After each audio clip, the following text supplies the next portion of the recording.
아버지 하나님 감사합니다.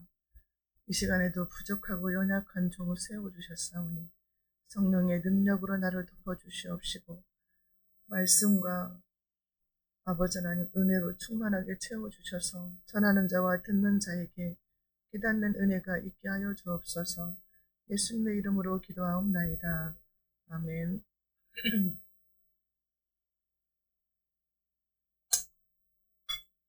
제 목소리가 오늘 좀 이상해서요. 그냥 걸러서 들으시기 바랍니다. 예, 옆 사람하고 인사하겠습니다. 오직 예수님밖에 없습니다. 네, 예수님이 아니면 1분 1초도 우리가 살 수 없음을 고백합니다. 오늘 제목은 다시 한번 은총을 베푸소서. 네, 열왕기하 4장인데요. 오늘은 이제 끝부분을 통해서 은혜 받는 시간을 갖겠습니다. 지난주에는 이제 그 갑절의 영감을 받은 엘리사가 그 선지 생도의 아내, 남편은 죽고 두 아들은 빚으로 종으로 팔려갈 위기에 처해 있는데 하나님의 은사로 기름병이 차게 하셔서 빚도 다 갚고 생활을 할 수 있는 은총을 주셨어요. 그리고 또 하나는 그 하나님의 종을 알아보고 구별을 해서 엘리사 선지자를 하나님의 거룩한 사람이다 생각을 하고 대가 없이 엄청 순종을 하면서 섬겼잖아요. 그 섬겼을 때에 달라고도 하지 않았는데 하나님께서 아들을 주셨단 말이에요. 아들이 없고 늙고 남편도 늙어서 아이를 낳을 수 없는 상태인데 하나님께서 아들을 주신 거예요. 그러니까 가문의 대를 이을 수가 있고 얼마나 복덩이겠어요. 이 아들이 그냥 불문 날아갈까 놓으면 꺼질까 그렇게 사랑을 주고 예뻐하면서 키웠죠. 우리가 그러잖아요. 눈에 넣어도 안 아픈 자식이라고 그렇게 예뻐하면서 키웠는데 오늘 보면 말씀을 보면은 위기의 순간이 온다 그 말이에요. 그래서 위기의 순간에 이 수냄 여인은 하나님의 종을 또 찾아가요. 찾아가서 하나님을 찾는 마음으로 찾는 거죠. 하나님의 종을 찾아갔다는 것은 하나님을 찾아갔다는 거예요. 그래서 당신이 이제 하나님께 기도 좀 해달라. 하나님의 은혜를 좀 달라 이거잖아요. 그래서 오늘 제목이 다시 한번 은총을 베푸소서입니다. 오늘 말씀을 통해서 저와 여러분들에게 깨닫는 은혜와 있으시기 바랍니다. 자, 뭐 어떤 위기가 닥쳤냐면은 그 하나님께서 주신 그 보배롭고 존귀한 그 아들이 죽었어요. 오늘 말씀에. 자, 17, 18절 제가 먼저 볼게요. 여인이 과연 잉태하여 한 해가 지나 이때쯤에 엘리사가 여인에게 말한 대로 아들을 낳았더라. 그 아이가 자라매 하루는 추수꾼들에 나가서 그의 아버지에게 이르렀더니 자, 이제 아이가 자랐어요. 자라서 걸어 다닐 수 있는 상태가 된 거죠. 몇 살인지는 안 나왔는데, 이렇게 걸어 다녀도 되고, 막 이렇게 추수꾼들한테 갈 수 있는 정도면 혼자 갔다는 거잖아요. 엄마는 집에 있었으니까. 그래서 한 6, 7세는 넘지 않았을까 하는 생각이 들어요. 그런데 추수를 하러 딱 간 아버지, 이 부잣집이잖아요. 이 아버지가 부자인데 이제 추수한 일꾼들을 데리고 추수를 하러 갔는데 이 지역에서는 그 당시에 옥수수 재배를 많이 했대요. 그래서 옥수수 재배를 할 때는 가장 뜨거운 날씨였대요. 엄청 뜨거운 날씨였는데 그 일하는 데를 간 거예요, 이 아들이. 그냥 오전부터 갔던 거죠, 오전부터. 갔는데 갑자기 머리가 아프다고 한 거예요. 내 머리야 내 머리야 19절 그의 아버지에게 이르되 내 머리야 내 머리야 하는지라 그의 아버지가 사환에게 말하여 그의 어머니에게로 데려가라 하며 머리 아프다고 막 그냥 고통스러워하는 거예요. 그러니까 여기서는 햇빛이 있는 데니까 이제 엄마한테 데려가라고 한 거죠. 그 지역은 막 사막지대도 많고 일사병이 아주 막 흔하게 있었다고 해요. 일사병. 햇빛을 많이 쐬면 일사병이 생기잖아요. 그래서 그렇게 뜨거운데 아기가 노출이 되어가지고 머리가 아팠다는 거죠. 근데 그 우리가 시편에서도 본 121편 6절에 보면은요. 낮에 해가 너를 상하게 하지 아니하며 이런 말씀이 있거든요. 그러니까 낮에 해가 얼마나 뜨거우면 낮의 해가 너를 상하지 않게 보호해 주시겠다 이렇게 말씀을 하셨거든요. 그렇기 때문에 더위와 낮의 해와 이 뜨거운 볕이 그들을 상하지 않게 하나님께서 지켜주신다. 그래서 이스라엘 백성들이 출애굽할 때도 구름 기둥으로 인도해 주셨잖아요. 너무 뜨거우니까 구름이 가려지면 햇빛이 뜨겁지가 않잖아요. 그러니까 구름 기둥으로 하나님께서 인도해 주셨다 그 말이죠. 자, 그런데 하나님께서 이렇게 귀하게 아들을 주셨는데 왜 머리가 아프냐고. 왜 하나님이 다 그늘로 가려주셔야지. 어? 안 아프게 볕도 다 가려주셔야지 왜 아프냐 이거예요. 우리가 살아가는 동안에 왜 이런 질문들이 많이 나오잖아요. 20절에 곧 어머니에게로 데려갔더니 나까지 어머니의 무릎에 앉아있다가 죽은지라. 아이가 죽었다 그 말이에요. 엄마 무릎에서 그것도 멀쩡하던 아이가 자기 무릎에서 죽어가는 모습을 엄마는 지켜봤다는 거예요. 얼마나 슬픈 일이에요. 이게 숨이 멎을 것 같은 일이잖아요. 부모들은 차라리 내가 죽었으면 하잖아요. 얼마나 안타까운 일인지. 지난번에 뉴스에도 보니까 무슨 주황산인가 올라갔던 11살짜리인가 그 남자아이가 초등학생이 산으로 가족들끼리 갔는데 혼자 산에 올라갔더라고. 그래가지고 또 그날 밤에 길을 잃었는데 천둥 번개가 막 쳤다는 거예요. 얼마나 헤매고 다녔으면 거기에서 떨어져서 죽었잖아요. 너무 가슴이 아프더라고. 그때. 그 부모는 평생 내가 어떻게 살까 싶어요. 왜 혼자나 아들을 혼자 보냈을까? 타락하지. 막 이런 안타까운 생각이 들고 그러는데 세상에서 가장 슬픈 일이죠. 자식이 먼저 죽었으니까. 아니 하나님 아들 안 줘도 괜찮다고 이대로 살아도 좋다고 했는데 아들을 굳이 주셔가지고 왜 죽게 하냐 이거예요. 그렇잖아요. 그냥 우리 포기하고 뭐 무자식이 상팔자라고 포기하고 살았는데 왜 나이 먹었는데 얘기를 또 주셔갖고 그 기쁨을 누리게 하시고 이렇게 고통스럽게 하시냐고. 하나님 왜 그러십니까? 이런 질문이 나올 수밖에 없잖아요. 그런데 성경에 보면요. 그 독자를 외아들을 이렇게 잃어버린 사람들이 많아요. 아브라함한테도 하나님 막 독자 이삭을 바쳐라 그랬잖아요. 번제를 바치라. 그렇게 잔인한 명령을 내릴 수가 있냐 우리가 생각을 하잖아요. 그런데 사르밧 과부도 엘리야 시대에 사르밧 과부도 아들이 죽었어요. 뭐 밀가루통에 밀가루가 떨어지지 아니하고 기름병에 기름이 떨어지지 아니했는데 거기까지 살려주셨으면서 왜 아들을 데려가냐고. 이런 상황이 우리 믿는 사람들한테도 있다는 말이에요. 우리가 막 사고 나고 무슨 일 생기면은 예수 믿는 사람은 없겠지 그렇게 생각을 하지만 그 중에도 예수 믿는 사람들이 있더라고 말이에요. 아니 그러면 왜 예수 믿는 사람들이 있는데 이런 불행한 일이 생기나 그렇게 생각할 수 있잖아요. 하나님의 뜻을 우리가 어떻게 알겠어요. 그런데 우리 하나님은요 자기 독생자도 내주셨어요. 자기 독생자 예수님도 십자가에 못 박여서 죽게 하셨잖아요. 그러니까 하나님 입장에서 보면은 우리는 막 이 땅에서 살고 죽고 그것이 엄청나게 큰일이잖아요. 근데 하나님 입장에서 보면은 야, 네 새끼 내가 그냥 네 땅에서 내 땅으로 데려왔어 이거예요. 이게 하나님은 아무렇지도 않은 거지. 하나님 입장에서는 야 그냥 그 땅보다 내가 있는 곳이 더 좋아. 내가 더 좋은 곳으로 데려왔어. 이거잖아요. 근데 우리 인간 세상에서는 너무 고통스럽단 말이에요. 하나님 입장에서는 아무것도 아니에요. 에스겔한테도 그랬어요. 네가 기뻐하는 아내를 내가 뺏어간다 그래서 죽였어요. 우리가 도저히 이해가 안 가는 일을 하나님은 하시잖아요. 아무렇지도 않게. 근데 하나님 입장에서 보면은 이것은 아무것도 아니다. 죽는 것이 아니고 잔다 그랬잖아요. 그렇기 때문에 야, 이 땅에서 고생스럽게 사는 것보다 내가 내 나라에 가서 편하게 잘 내리고 있을게. 이런 마음일 거다 그 말이죠.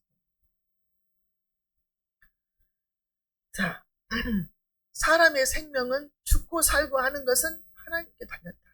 이거를 우리한테 가르치시는 거예요. 너의 생명이 무엇이냐? 아침 안개와 같다는 거예요. 안개.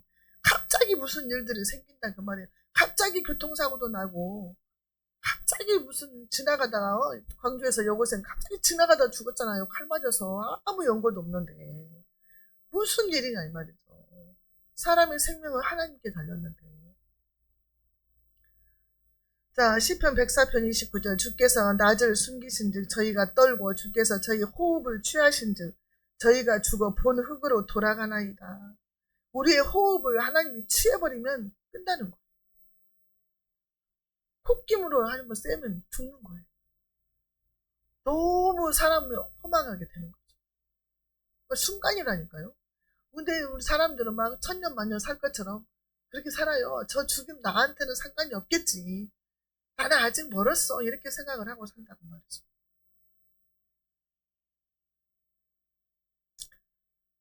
요한복음 11장 4절에 보면 나사로가 죽은 것이 나오죠. 예수께서 들으시고 가라사대 이 병은 죽을 병이 아니라 하나님의 영광을 위함이요 하나님의 아들로 이를 인하여 영광을 얻게 하려 함이라 하시더라. 죽을 병이 있고 하나님의 영광을 나타내는 병이 있다는 거예요. 그러니까 우리가 성경 말씀 보면서도 하나님은 막 다시 살려주잖아요. 뭐 사르밧 과부의 아들도 살려주시고 아브라함의 아들도 죽지 못하게 또 살려주시고 이런 일들을 보면서 하나님이 우리들한테 야, 죽고 사는 것은 내 손에 달렸다. 너 건방 떨지 마. 하나님이 이렇게 말씀하시는 것 같아. 네가 마음대로 해보고 살 것 같으지 내가 오늘 밤에 너 데려가면 너 끝나. 이거예요. 어젯밤에 진짜 우리 주님이 막 죽는 줄 알았다니까요. 그냥 갑자기 그렇게 집에서 혈압 쟀을 때보다 막 급하게 막 혈압이 올라가면서 병원 도착했을 때는 혈압이 212에 130까지 올라갔는데 막 발발발발 떠는 거예요. 막 부들부들 막 떨고 막 이게 손을 잠재울 수가 없어. 막 내가 막 잡고 있었거든요. 그거 막 말도 제대로 못하고 그 병원 침대 거기 올라가라고도 못 올라가요. 너무 놀랐어요. 나 혈압이 이렇게 높은 거 처음 봤거든요. 저는 얼마나 무서웠겠어요. 나는 막 내가 놀래면 저도 놀랄까봐 그렇게 하고 있었는데 내가 이제 조금 막 혈압 그 진정제 막 놔주고 막 간호사들 막 의사들 붙어가지고 막 하니까는 조금 차도가 있어서 차츰차츰 내려가더라고요. 근데 이제 내가 막 그래 이제 야 빨리 회개할 거 있으면 회개해 그랬거든요. 회개했어 이러더라고. 저도 막 회개하고 우리 주님은 우리들을 사랑하세요. 그렇게 고통을 주시고 어려운 환난도 우리가 당하고 이 땅에서 사는 동안은 참 안 당했으면 좋은 법한 일들이 많이 있어요. 그냥 집집마다 다 있어. 그냥 하나만 다치면 좋은데 두 개, 세 개 겹칠 때도 있더라 그 말이에요. 그런데 주님은 뭐라고 하냐?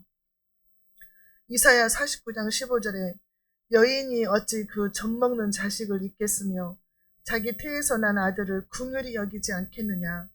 그들은 혹시 잊을지라도 나는 너를 잊지 아니할 것이다. 네 엄마가 너를 잊을지라도 나는 너를 잊지 않겠다고 말씀을 하시는 거죠. 하나님. 내가 너를 이처럼 사랑한다는 거죠. 그 과부 수냄 여인 그보다 사르밧 과부보다 네가 네 아들을 사랑하는 것보다 내가 더 네 아들을 사랑한다. 하나님 이렇게 말씀하셨다. 21절 그의 어머니가 올라가서 아들을 하나님의 사람의 침상 위에 두고 문을 닫고 나왔다 그랬어요. 수냄 여인이 남편하고 말을 해가지고 자기 집에 엘리사 선지자가 거처할 방을 만들었잖아요. 침대도 놓고 책상도 놓고 촛대도 놓고 의자도 놓고 다 해서 오시면 쉬었다 갈 수 있도록 그 방을 만들었는데 아기가 죽으니까 그 엘리사의 방 침대에다가 아기를 눕혔어요. 그리고 문을 닫고 나왔어요. 얼마나 침착한지 몰라요. 어떻게 이렇게 침착할 수가 있을까?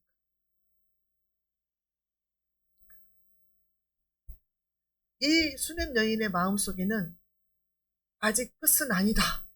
내가 하나님을 만나볼 때까지 아직 끝은 아니야. 하나님이 없는 곳에서 아들을 주셨는데 다시 살 능력이 없겠느냐? 그런 믿음이 있었다. 내가 하나님의 종을 만나러 가서 하나님께 부탁을 하면 하나님이 다시 살려주실 수 있지. 애기 낳을 수 없는 상황 가운데서도 애기를 주셨는데 하나님이 살릴 수 없겠느냐. 그런 확신이 있었던 것 같아요. 이제 아직 끝이 아니고 하나님께 매달려 보면 하나님이 살려주실 것이다. 절망의 순간에, 위기의 순간에 그 시간은 어떤 시간이냐? 하나님을 찾을 시간이라는 거예요. 하나님을 찾을 시간. 하나님을 찾으면 살 줄로 믿습니다. 원망하고 불평하고 있을 때가 아니에요, 지금. 하나님 왜 아들을 데려가십니까? 이렇게 할 때가 아니라는 거예요, 지금. 아니, 하나님을 만나야 돼. 하나님을 만나서 이 사정을 하나님께 구하고 도와달라고, 긍휼을 베풀어 달라고 말해야 돼. 다시 한번 은혜를 베풀어 달라고 해야 돼. 이게 이 여인의 믿음이었다는 거죠. 우리가 막 무슨 일 닥치면 막 흥분해가지고 우왕좌왕하고 그렇지만 너무 이 수냄 여인은 침착하게 하나님 찾은 거죠. 22절 그 남편을 불러 이르되 청하건대 사환 한 명과 나귀 한 마리를 내게로 보내소서. 내가 하나님의 사람에게 달려갔다가 돌아오리다 하니. 갑자기 엘리사한테 찾아가겠다고 하는 거예요. 남편은 몰라. 아들이 죽은 줄을 몰라요. 그냥 그 방에다가 그냥 뉘어놨으니까 모르는 거예요. 말을 안 하니까. 그러니까요. 그 남편이 뭐라고 했어요? 23절에 그 남편이 이르되 초하루도 아니고 안식일도 아니거늘 그대가 오늘 어찌하여 그에게 나아가고자 하느냐 하는지라. 여인이 이르되 평안을 비나이다 하니라. 초하룻날은 찾아가서 말씀 듣고 하고 안식일날도 찾아가도 되는데 왜 평일날 아무 일도 없는데 왜 찾아가냐, 이유가 뭐냐 이거죠. 그러니까 평안을 비나이다가 무슨 말이야? 아무 일 없습니다, 걱정하지 마십시오 이러고 가는 거예요. 남편한테도 숨겼다. 제가 볼 때는 남편이 이것을 받아들일 만한 믿음은 없었던 것 같아요. 수냄 여인의 믿음이 더 컸던 것 같아요. 지금 항상 주도적으로 믿음 생활을 하고 있잖아요. 방도 만들자고 했고 음식도 대접을 했고 수냄 여인이 했어요. 남편은 그냥 옆에서 서포트 해주고. 그러니까 이 큰 일을 당했을 때 이 남편이 어떠할까를 이미 아는 거야. 너무 절망하고 슬퍼하고 막 동네방네 막 이제 그렇게 할 거 아니에요. 지금 하나님은 만나야 되는데 만나기 전에 이런 소동이 일어나면 안 되잖아요. 그냥 부정적인 생각이 들어가 버리니까. 그리고 남편이 너무너무 걱정하고 늙은 남편인데 힘들까봐 숨긴 것 같아요. 자, 25절에 드디어 갈멜산으로 가서 하나님의 사람에게로 나아가니라.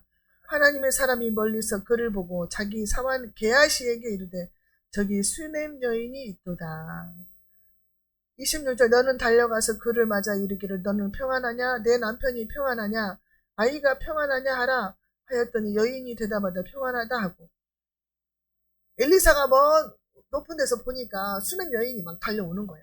맞다고. 그러니까 게하시 자기 종을 보냈어요. 그랬더니 그 종이 물어본 거지. 수냄 여인한테 먼저 앞질러 가서 물어봤어요. 너 남편 평안하냐? 너도 평안하냐? 네 아이도 평안하냐? 네 집안에 별일 없냐? 왜 이렇게 급히 오냐? 이 말이에요. 그러니까 이 여인은 그냥 평안합니다 이렇게 한 거야. 대답할 지금 여유가 없어. 엘리사를 만나야 되기 때문에.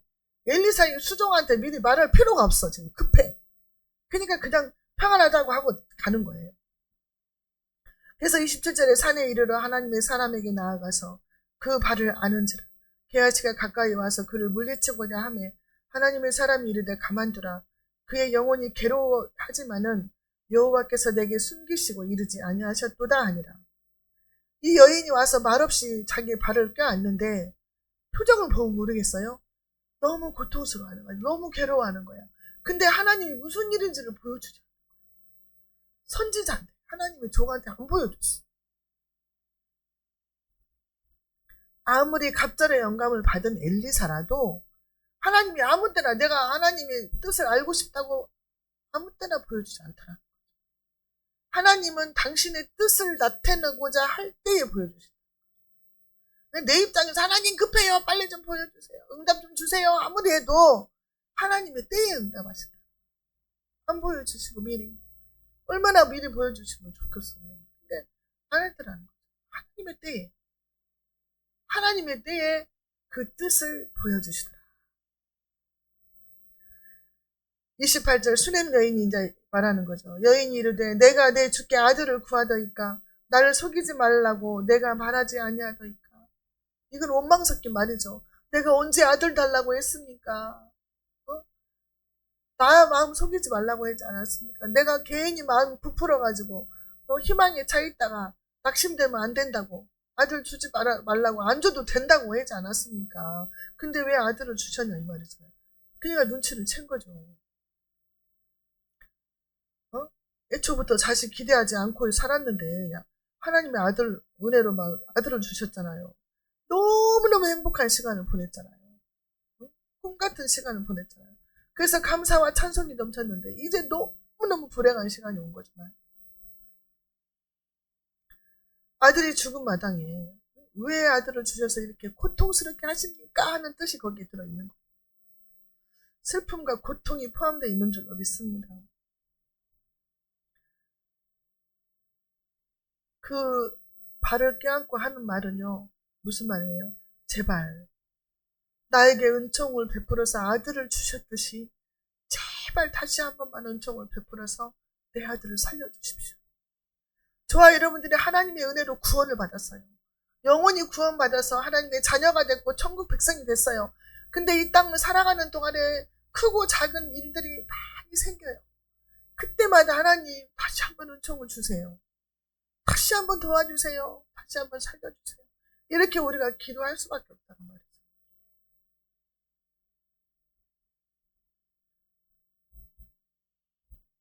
이 여인은 엘리사 선생을 만나면 반드시 자기의 기도가 응답될 줄로 믿었다는 말이죠. 29절에 엘리사가 게하시에게 이르되 내 허리를 묶고 내 지팡이를 손에 들고 가라. 사람을 만나거든 인사하지 말며 사람이 내게 인사할지라도 대답하지 말고 내 지팡이를 그 아이의 얼굴에 놓으라 하는지라. 아니 엘리사가 직접 가도 시원찮은데 자기 시종 게하시를 보낸다는 거예요. 게하시를 보내면서 내 지팡이를 들고 가라는 거예요. 지팡이. 그리고 사람들 만나도 인사도 하지 말고 인사도 받지 말고 말도 섞지 말고 속히 가라는 거예요. 속히. 가가지고 내 지팡이를 아예 얼굴에다 놔라 이렇게 처방을 내린 거죠. 지팡이가요 하나님의 능력의 지팡이, 모세의 지팡이 능력의 지팡이잖아요. 아론의 쌍난 지팡이. 그런 지팡이도 있고 선지자들이 쓰는 하나님의 종들이 쓰는 물건들에 하나님의 그 통해서 은사를 나타내기도 하거든요. 왜냐하면 사도행전 19장 11절에서 보면은요. 하나님이 바울의 손으로 희한한 능력을 행하게 하시니 심지어 사람들이 바울의 몸에서 손수건이나 앞치마를 가져다가 병든 사람에게 얹으면 그 병이 떠나고 악기도 나가더라 그랬거든요. 손수건만 갖다 얹어도 병이 나았다는 거예요. 사도 바울의 그 손수건을 얼마나 기가 막힌 손수건이에요. 근데 이 손수건을 놓는 사람들은 나올 줄로 믿고 얹은 거죠. 나올 줄로 믿고. 혈루증 여인도 예수님의 옷자락을 만지기만 하면 나올 줄로 믿고 만지니까 나섰잖아요. 그런 믿음이 있었다 그 말이에요. 그러니까 그 수냄 여인이 듣고 있다가 엘리사한테 뭐라고 하냐 30절 아이의 어머니가 이르되 여호와께서 살아계심과 당신의 영혼이 살아계심을 두고 맹세하노니 내가 당신을 떠나지 아니하리이다. 엘리사가 이에 일어나 여인을 따라가니라. 선생님이 안 가면 나 죽어도 나 여기서 못 갑니다. 때를 쓴 거예요. 선생님이 직접 가십시오. 게하시 보내갖고 어떻게 하냐. 게하시를 어떻게 했냐 이거지. 여인의 막 선생님이 직접 가서 애기에게 손을 얹고 좀 살려주시든가 해야지. 나 그거 못 떠난다. 여기서 떠날 때까지 나는 같이 있겠다. 이렇게 말을 한 거지.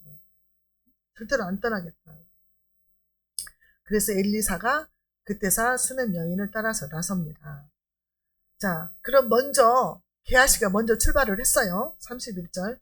게하시가 그들보다 앞서 가서 지팡이를 그 아이의 얼굴에 놓았으나 소리도 없고 듣지도 아니하는지라 돌아와서 엘리사를 만나 맞아 그에게 말하여 아이가 깨지 아니하였나이다 하니라. 게하시가 지팡이를 갖다가 얹었는데 깨어나지도 않아. 듣지도 못하고 소리도 없어. 아무나 그 능력이 임하는 게 아니다. 아무나. 게하시는 그 마음에 심부름꾼이지. 그 마음에 그런 믿음이 있냐 이걸. 죽은 아들이 살아난다면 믿음이 게하시에게 있겠어요? 일어나지 않는 거예요. 지팡이 자체에 능력이 없거든요.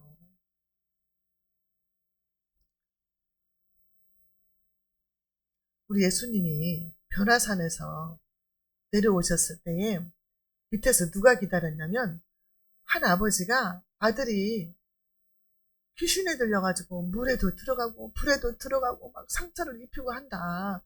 그래서 내가 선생님 제자들한테 데리고 갔더니 제자들이 귀신을 쫓아내지 못하더이다 이래요. 그러니까 예수님이 마태복음 17장 16절부터요. 내가 주의 제자들에게 데리고 왔으나 능히 고치지 못하더이다. 예수께서 대답하여 가라사대 믿음이 없고 패역한 세대여 내가 얼마나 너희와 함께 있으며 얼마나 너희를 참으리요. 그를 이리로 데려오라 하시니 이에 예수께서 꾸짖으시니 귀신이 나가고 아이가 그때부터 나으니라. 예수님이 둘씩 짝지어서 동네로 보내면서 권능을 주셨잖아요. 귀신도 쫓아내고 병도 고칠 권세를 주셨거든요. 근데 여기서는 고치지 못한 거죠. 그래가지고 그 제자들을 망정 믿음 없이는 행하지 않는다. 이 제자들이 주님한테 물어봤어요. 한적한 곳에 가가지고 예수님 우리는 왜 귀신이 쫓겨나지 않았을까요? 우리가 기도했는데 왜 쫓겨나지 않았을까요? 이렇게 물어봐요. 예수님이 뭐라고 그래요? 너희의 믿음이 작은 기도 외에는 이런 일이 일어나지 않는다. 기도를 통해서 이런 일들이 일어나고 믿음이 커야 이런 일들이 일어난다는 거죠. 32절 34절 엘리사가 그 집에 들어가 보니 아이가 죽었는데 아이의 침상에 눕혔는지라 들어가서는 문을 닫으니 두 사람뿐이라. 엘리사가 여호와께 기도하고 아이 위에 올라 엎드려 자기 입을 그의 입에 자기 눈을 그의 눈에 자기 손을 그의 손에 대고 그의 몸에 엎드리니 아이의 살이 차차 따뜻하더라. 아이가 살아났어요. 사르밧 과부 아들이 죽었을 때 엘리야 선지자도 이런 식으로 했어요. 그 아이의 몸을 3번 펴서 엎드리고 여호와께 부르짖었더니 아기가 살아났다 그랬거든요. 이게 스승 엘리야 선지자처럼 엘리사 선지자도 그런 방법으로 스킨십을 통해서 하나님이 생기를 불어 넣어 주셨다는 거죠. 소생하는 역사가 있는 거예요. 소생. 37절 여인이 들어가서 엘리사의 발 앞에서 땅에 엎드려 절하고 아들을 안고 나가니라. 살아났어요. 이것은 하나님이 살아계시다는 증거를 보여주신 거예요. 그 사르밧 과부도 이제야 내가 하나님은 살아계시고 당신은 하나님의 종인 것을 믿습니다. 그랬거든요. 사르밧 과부도. 그러니까 하나님이 이렇게 살아계시고 우리를 사랑하신다. 너는 하나님의 종이다. 이거를 가르쳐 주시는 거죠. 이것은 하나님의 영광을 인합니다. 하나님의 영광을 인합니다. 그리고 예수님이 영광을 받으시게 하는 것이다. 여러분도 우리가 크고 작은 모든 일들을 당했을 때에 하나님이 어떻게 해결해 나가는 것들을 우리가 간증거리가 되잖아요. 그것들이. 간증거리가 돼요. 옛날에 이러이런 일이 있었는데 하나님이 이렇게 하셨다. 이렇게 꿈에 보여주셨고 이렇게 하나님이 원치 않는 것까지 다 허락을 하셨다. 구하지 않는 것도 주셨다. 이렇게 우리가 간증을 할 수가 있거든요. 그러니까 무슨 일이 닥치면 막 절망부터 하고 불평불만부터 하면 안 돼요. 이 수냄 여인은 아이가 죽었는데도 한마디 불평 한마디 안 했어요. 원망 한마디 안 했어요. 그리고 하나님의 종 찾아가지고 하소연 한 거죠. 하소연. 하나님 앞에 부르짖어야 된다는 거죠. 저와 여러분들이 이 세상에서요 살아가는 동안에 당하는 환난이나 또 고통을 통해서 하나님께서는 영광을 받으시기를 원하신다는 거죠. 네가 이 일을 통해서 네가 어떻게 하는가 보자. 하나님 이렇게 계신다는 거예요. 네가 이거를 믿음으로 반응을 하는지 아니면 세상 사람들처럼 하는지 보자는 거예요. 그러니까 우리가 어떤 순간에서도 하나님을 붙드는 걸 놓치면 안 돼요. 하나님 붙잡고 하나님은 진짜로 모든 상황 가운데서 하나님이 함께 계시거든요. 모르는 게 없어요. 하나님 다 알고 계세요. 그것을 다 알고 계시면서 어떻게 해야 될지도 알고 계시고 그러는데 우리가 어떻게 반응하는가를 보시는 거예요. 네가 진짜로 믿음으로 반응하느냐 아니면 네 속에 불평과 불만이 있고 원망하느냐? 이걸 보시는 거예요. 원망하면 세상 사람들하고 똑같은 사람 되는 거죠. 우리의 믿음을 보일 그 때인 줄로 믿습니다. 고난이. 하나님 아버지 감사합니다. 오늘도 말씀을 통해서 깨닫게 해주시니 감사합니다. 우리가 살고 죽는 거 하나님 손에 달린 줄로 믿습니다. 우리가 어떤 고난과 어떤 환난이 닥칠지라도 하나님을 원망하거나 다른 사람을 원망하지 말게 하시고 감사함으로 주님의 은총을 바라보며 응답을 기다리는 믿음이 큰 자들이 되게 해 주옵소서. 예수님의 이름으로 기도하옵나이다.